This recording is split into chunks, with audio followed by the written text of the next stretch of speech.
So Rogers, I want to talk about Zimbabwe, yeah? Yeah. Just to get to know more of your Zimbabwean side.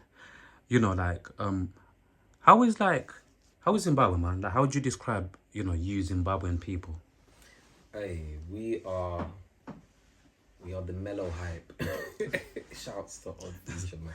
We are a mellow but strong people, man. Um, like we are born of revolution. If you get what I'm saying. Like I guess is the story for many African nations, boy. But yeah, we are strong, resilient people. Yeah, I don't know if you know much of Zim, but there was a period of time where um, white farmers were kicked out of the country and Yeah. land was reclaimed. So the world's response to that was to put heavy financial sanctions on the country, which led to crippling, crippling what's that word, debt and other financial issues. It was a massive economic crisis for so many years, still is to this day, kind of thing.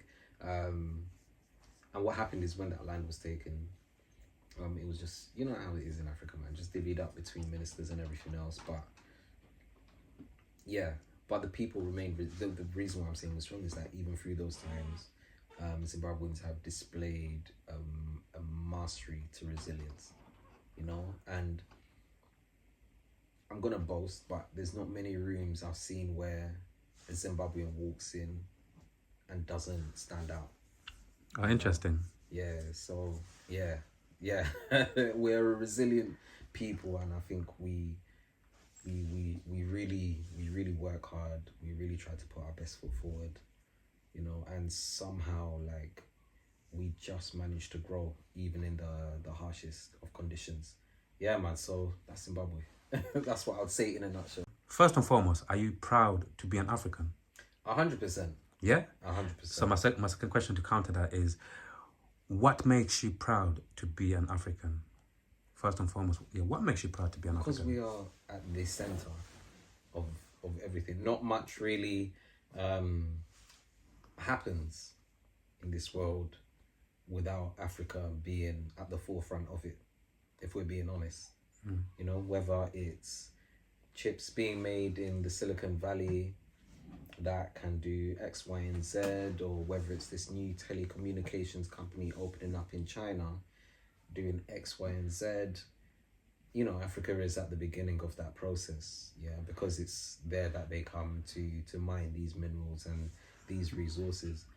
In Zimbabwe, there's something known as the Great Dike, which is like a fissure that runs from, the top of the country right down. But it holds, it's the layers of minerals that the country has, and it's so vast that it's we haven't been able to exhaust it yet. There's always something new being found, so there's lithium, there's diamonds, there's coal, there's all sorts of things that you find. And when you think of Africa, that's what you think of. And that is what the phone is made out of, and that is what these lights are made out of, and so on and so forth. It's the world cannot function without the resources of Africa, it seems. So it makes me very proud to be African. I, as an African, yeah, I like the more that I've grown up here with obviously our history, Yeah. like so many different things over the years I found out that we was the first people to invent these things. Yeah, And yeah. like you get to find out so over the years, you get to find out so many different things that an African started this, like, over the years. And again, sometimes I just like to ask other questions maybe some people don't ask, innit? And sometimes I just think to myself, bro, like, okay, cool. I'm proud to be an African, and once Yeah. again, I'm always proud to hear, okay, cool, an African. Oh, black people started this, black people invented that. But also, on the other hand, sometimes I think to myself, like, are all of these is all of this information that we're getting correct? Like, yeah, are black people really, really like this dope that we literally begin so many of these things? What are your thoughts on that in terms of like black people? what it seems like black people are, like we have invented so many different things. Do you sometimes question it and think, really, did we make this? Really? How accurate this information? Not really. I don't really question it. What I do point out though is that they knocked the noses off the statues of pharaohs for a reason. Yeah. And that was so that we wouldn't be able to recognize our own greatness.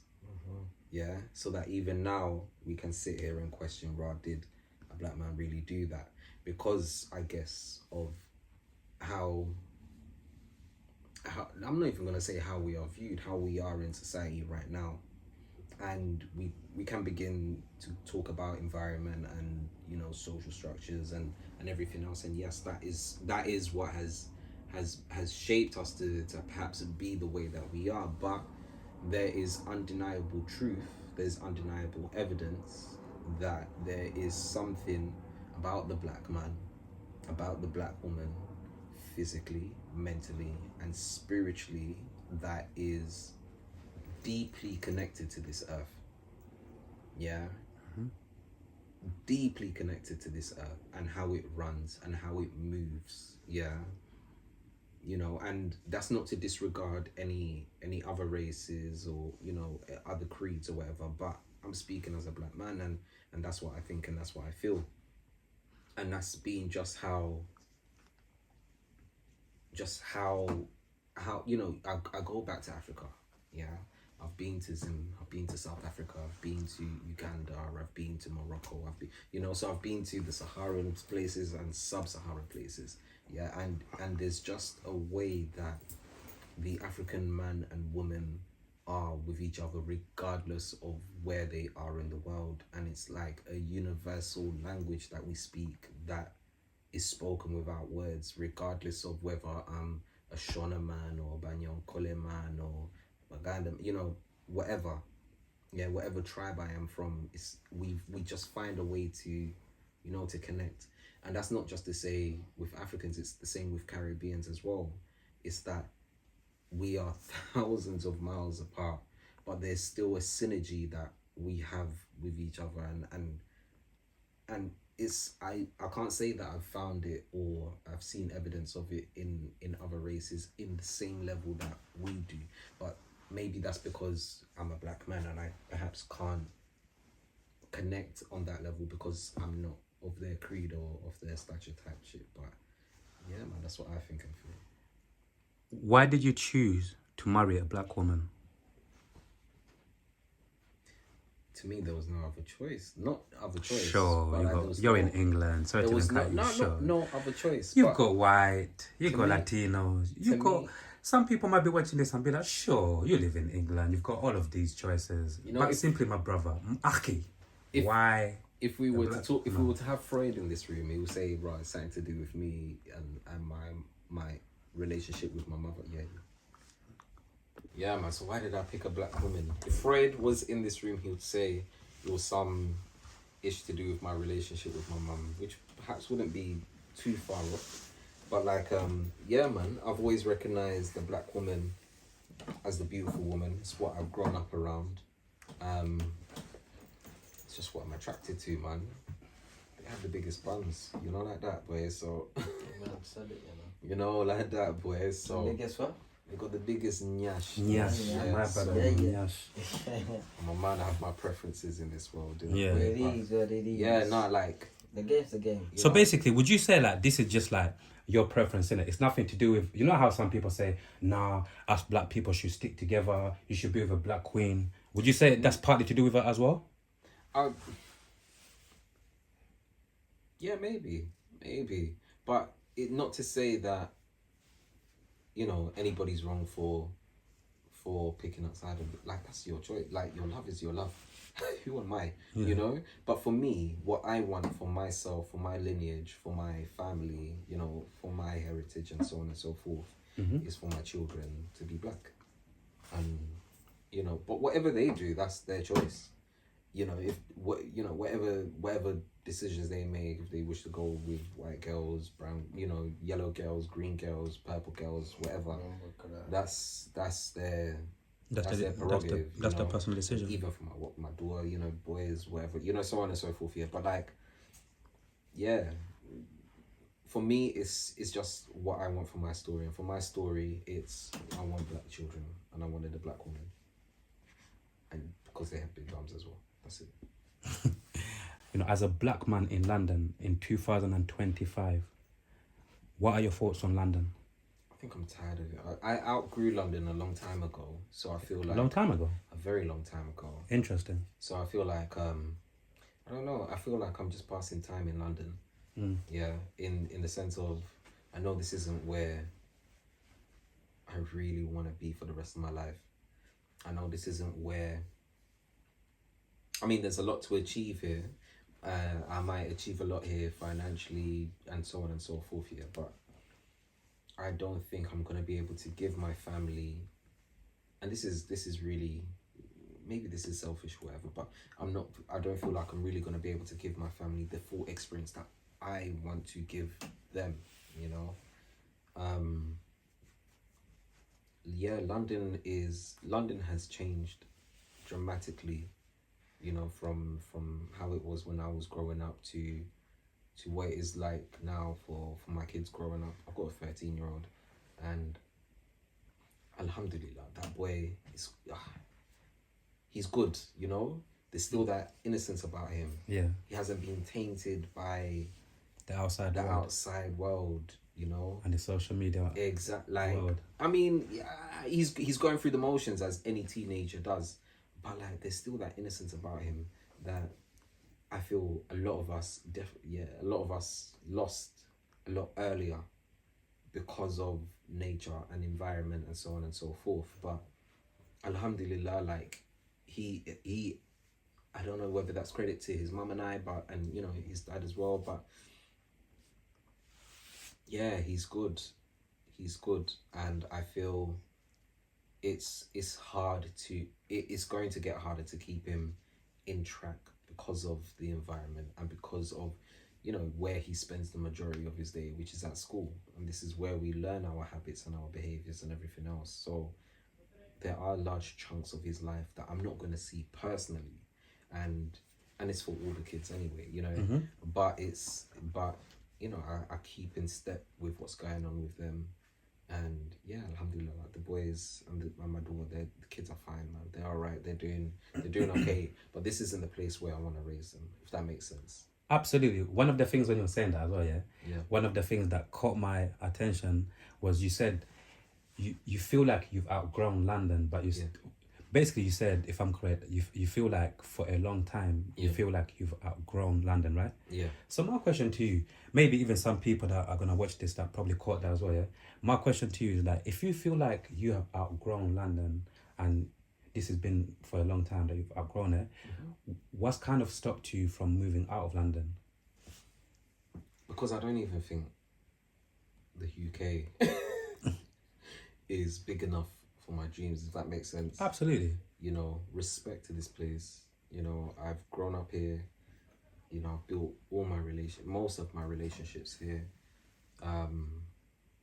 It is home to some degree, but there's another world that I never really saw growing up, and that world is a major part of myself as well. So that's why I said earlier that it might be a selfish endeavor of mine to say that this is what I want for my family, and because I want them to experience this. But I guess it's also for me to fulfill that side of them that I wasn't fulfilled within me, so to get that experience of Africa on more than just a summer holiday basis, and to really dive in and experience culture and experience a different way of life, one that I feel is more conducive to their spiritual, mental and physical growth. The food here is loaded with chemicals, and this, we walk around this city, there's so much pollution and everything else.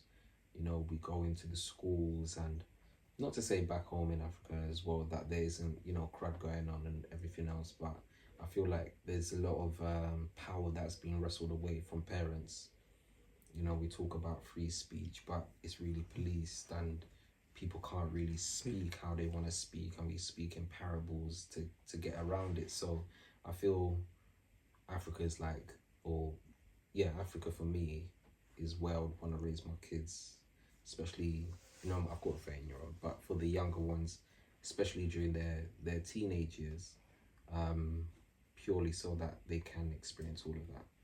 And that's it for me, really. Yeah. Do you feel like the structure of back home in Africa as a whole continent in general? Mm-hmm. Do you feel like, because obviously for a lot of for a lot of reasons why a lot of us we immigrate from back home to here, because not because we fucking love these countries, let's be real, innit? It's because of the structure, the system, and how much, you know, much money how we can make, but the system and structure, they're good, innit? There's something good about these structures, innit? Versus obviously back home, unfortunately, like in a lot of African countries, we've got a lot of, like, in terms of just structure, obviously politics and all of that, it's like there's a lot of things that need to be fixed, yeah? So just as a continent, and or even for most countries in Africa, yeah, do you honestly feel like one day we would ever, maybe some of us won't, maybe we'll be that far gone, but do you honestly feel like one day that most of Africa, in terms of like countries in Africa and structures within the country, would ever really like get fixed? Absolutely. You think so, bro? Absolutely. What I think is happening right now, what I think we need to realize is that we are all planting seeds, and we're not going to rest in the shade of. But we all need to plant those seeds. And we are seeing examples in real time now of that happening across the continent, in terms of innovation, in terms of technology, in terms of politics.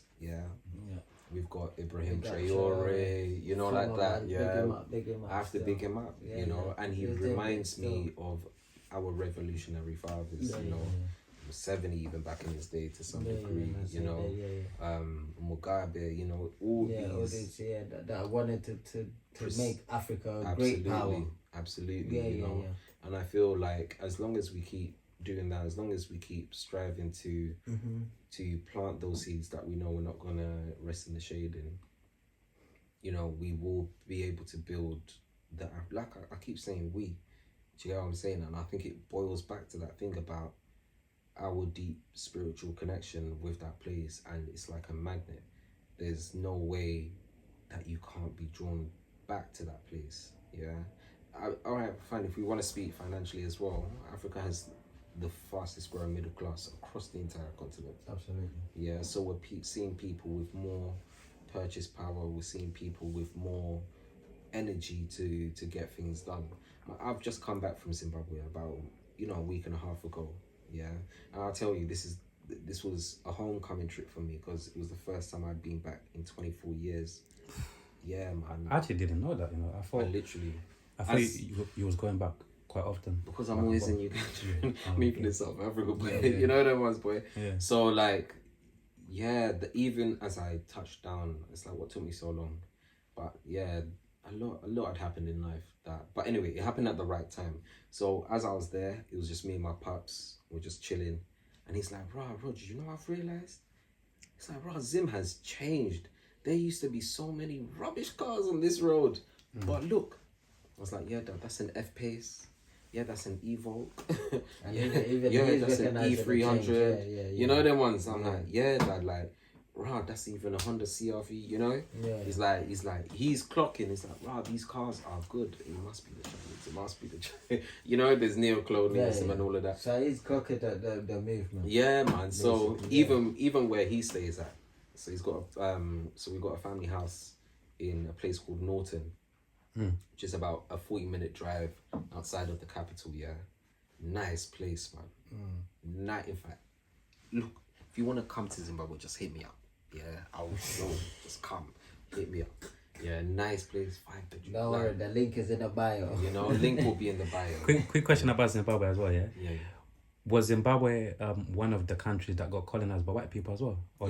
So Zimbabwe's Commonwealth. Zimbabwe's conversation is a bit different in the sense of the Portuguese came I think it's about, you know, don't fact check me, but I think it was about 300 years before the British set foot, and their relationship was more of trade. Portugal. Yeah, yeah. I won't say I didn't think I remember didn't that, you know, didn't conquer, history, but they but- couldn't. yeah. And at the same time, Zimbabwe wasn't what we know it as now, as that country. We had Great Zimbabwe, the city kind of thing, yeah, and you know that's what it was. So, but anyway, so the Sorry, man. relationship was purely trade. Sorry, so they got you guys as well. The white people got you though. I mean, is there anywhere in Africa that wasn't got? That's what- yeah. that's I what- mean, they I mean, got if you're, everybody. you know, like that. Yeah, in boy, different in but certain we ways. done got yeah, got. man, we done got gotten, boy. We done got gotten. But it was when the British came, Cecil Rhodes Okay. was you know what, I'll give it to the Brits. It took a What would you give to the Brits? In the sense of it took a very specific type of person to go out there and conquer for empire. It took a touch of madness. You get me? Yeah, I think if they were to have been tested today, yeah, there would have been some spectrum shit on there, boy. You know them ones. Trust me. It took a touch of madness. And to then be you able to think be at them able to times do as that. well, somebody else would have been trying to colonize that country. So then the Bro. Brits have to, the Brits I mean, have they to did come sit down then and they carve have out. to- They did they sit down have and to- carve out what was gonna be You know what, what I and mean? whatnot And just whatnot. say this is But- our bit. But what to say is that when you go to Zimbabwe, you understand why they wanted this country so badly. Like why they wanted it so badly. There's certain parts of Zim where you go around here and I swear to you, if you took a picture, you could say you were in Scotland. Yeah. Or you could say you were in California. What does for you as a Zimbabwean, yeah, half Zimbabwean, yeah. Yeah. What are some of the things that Zimbabwe offer to the world? Zimbabwe is the breadbasket, was known as the breadbasket of Africa. Yeah. Bread. Yeah. Not as in literal Oh my bread, God. but I thought it's a term it's a bread. term given to like a country that really produces a lot of things, yeah, Okay. and supplies a lot of the continent or a lot of the country kind of thing, you know. Well, yeah, breadbasket of Africa, so the continent, yeah. So tobacco is a really big crop out there. Yeah, tobacco. Maize, there's so many things, hemp, there's so many things, and then mining, of course. And when you're mining, hemp. there's even granite, even really? something as you know, if the Italians could, they would have really run through that country and taken all the granite that they could, boy. But yeah, it's the way Zimbabwe is. It's so rich, and it's one of those countries where if you go to Uganda, for example, it's really lush, it's really green, it's really tropical. Yeah. Zimbabwe is drier. Like it's still hot. It's still really lush as well in certain places, but it's a drier climate. Yeah. I went through winter, so I went through the driest time as well, kind of thing. But like I said, it's a resilient country. It can grow whatever you need, you know, and people just, it's second nature to them. You know, it's really second nature to Them them. countries is like landlocked. Yeah, it's a landlocked country as well. landlocked So country. So to even update the people in terms of like currently, yeah. Obviously, you said you've just been back to Zimbabwe recently. Currently, if we're talking about the economic, if we're talking about the growth, yeah. if we're talking about the politics of the country, what's going on in Zimbabwe when it comes to all of those things? So first of all, how is the economic in Zimbabwe in terms of the money and? So I mean, there's Zim dollars, yeah, but you work in dollars as well. yeah, Fucking hell. but there's for tourists, Yeah. mainly I've seen there's, if you're a local, you might use the Zim dollars, whatever. Okay. But for tourists, whatever, it's strictly US. It's the one that makes the most sense. Okay. Yeah. Yeah, to them it makes them more Exactly, it's the one that makes the most sense. So you're like, all right, cool. And to be fair, everything is priced in US dollars anyway. So, but yeah, you need to have ones. You need to make sure if you've got $100, at So least ones work, 80 yeah. of them are ones, fam, and the Okay. rest are fives, bro. Oh, okay. I swear to you, Fair man. enough. It's yeah. So it's like that. I've got it locked in It's my like head that, right but- now. If I go But there. So if yeah. if you have money, oh yeah, you're good. Yeah. You're good. But yeah, the general thing is people are hustling, man. People Oh, are that's really, really hustling out there. What about talking about just the politics of the country? How is, because obviously once again, like the unfortunate thing about some of our countries back home is like the politics is in a fucking mess. It always is with Africa, isn't it, boy? But Niggas don't really want to do politics properly, but that's for a different day. I don't think Zim is much different in the sense of Corruption. We definitely corruption. We've had a change in leadership in recent years. You know, we had somebody that was sitting there for a very long time, but it's still the old guard. So it's still somebody else from the same party. And my personal opinion about Zimbabwe is that it will not begin to grow. It will not begin to move until power really changes hands. You know, even if it goes down for a bit, power needs to change hands so that we can really actualize our growth and say, all right, fine, we've tried something new, it didn't work, let's try what we know, or let's keep trying something new until we get it correct, you know. But until then, I don't know. We are really fighting out there. That's what I can say. What is that number one thing you think is holding back Africa as a continent in terms of like developing as it should be developing? Us. In the sense of... Talk to us. We recognize the bullshit. No, I'm going to speak freely. Speak fucking freely, man. Yeah. Like, the you know what they say on my platform? I usually say, like, the truth hurts, but the fact that I would rather still hear the truth than the bullshit. Yeah. Us, because we recognize the bullshit and we still take it, that we still pander, even when we know that our leaders are acting up and not really having our best interests at heart. Or even though we know that our leaders are being blackmailed to some degree, so they can't even act the way that they perhaps want to. Yeah. Ultimately, there's more of us than there are of them. And we haven't quite realised that yet. And I think as soon as we do, that's when Africa will really change. And I think that's what annoys me the most about us. But it's also understandable why we are like this way. This is not something that's happened overnight. Our way of thinking and our way of approaching things is methodical. They, you know, I say they, and you're going to hear they quite a lot, but the powers that be that have put it in motion have made it so that we can be confused and we can be pitted against each other. But ultimately, you know, I hope we unify as one and stop taking the bullshit. I don't think we really need to spill blood, and I hope we don't have to spill blood, but we do need to take back what is rightfully ours. Absolutely. And to even chime in and say something, I'm not sure if you realized this before as well. Cool. The first word that comes to my mind is revolutionaries, aka people like, you know, people that we used to have back in the days actually put their lives at risk for the better of the country. All of these Malcolm, I don't want to say all of these names in case I forget someone, but all of these Malcolm X's, etc. Yeah. So Roger's pre this one, yeah. So over the years, yeah, a lot of us we've seen like a lot of these people, yeah, like rise up and then eventually they get killed. You following me, yeah?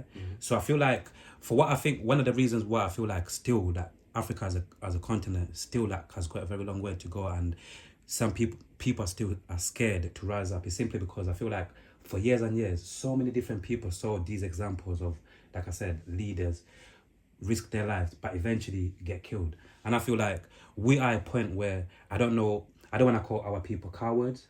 I don't want to say our people for every reason they don't give a fuck about Africa, because of course our people care. But for me, I feel like one of the reasons why still in 2025 we're still like behind as a continent in so many ways, simply because I think, I might be wrong, but I think part of the reason of that is because a lot of African people, they just basically like, maybe I might be wrong, but I feel like a lot of them, they're just scared. They say, you know what, all of these people that have tried to rise up have been killed. I'm not doing it again. But obviously going back to people like, that's why Ibrahim Traore, people that came now, they're like a breath of fresh air, because you're thinking, okay, someone finally, you know, is brave enough to do that. You get what I'm trying to say, but I think overall, I think one of the main reasons why I feel like, obviously there must be other reasons as well, but I feel like one of the key reasons why people don't want to rise up, because I feel like just deep down people have been scared, bro. Yeah, definitely. Definitely. You know, it's hard to imagine something bigger than yourself. Really and truly. Aside, you know, if you're a parent, you kind of can imagine that, yeah. But when we speak about like Africa and whatnot, yeah, definitely would be fear that kind of holds you back from really being that Ibrahim Traore or that Malcolm X. But ultimately, if he was to be shot down, we need to realize that we are all him. You know, we are all him. Sir Himothy. You know. And even the elephant in the room is, you know, to be completely honest here, even the elephant in the room is like, God forbid, if tomorrow we woke up to devastating news saying that Ibrahim Traore has been shot dead, yeah, what are black people really going to really do, apart from, again, I'm not trying to say whatever, but this is the truth, innit? What are really black people gonna say? Would this be the time where a lot of black people around the world say enough is enough, or are most black people going to do what they usually do? Most of them just take the streets and protest and wave all of these posters around and whatever. But realistically, if that, God forbid, happened to Ibrahim Traore, yeah, how many people watching this conversation will literally say, you know what, enough is enough, we're going outside until change comes? I think the fact that there is an Ibrahim Traore in this day and age now, Yeah. given how silenced the voice of revolution really is in this world. Imagine people are getting arrested in this country for going to protest. Yeah. It is now becoming illegal for you to protest. Think about that. Yeah. And in this environment, we are still able to have an Ibrahim Traore, young man as well. I think he might be 2 years old, like 37. Yeah, it's quite young. Yeah. Do you get what I'm saying? You know, quite young. Yeah, I think the very fact that he exists means that there is a shift in the way we are thinking and perceiving and acting towards injustices. Yeah, and if such an injustice was to happen, I don't think it would be the same as before. I don't think so. Would it be all-out revolution? I don't know. You know, but war doesn't happen overnight. You know, and not to say we need a war, but massive change doesn't happen overnight. And it can feel like a war at times as well. You know, so even if his death wasn't the final straw, I believe it will be a significant snowball to this avalanche that would follow, definitely. Yeah.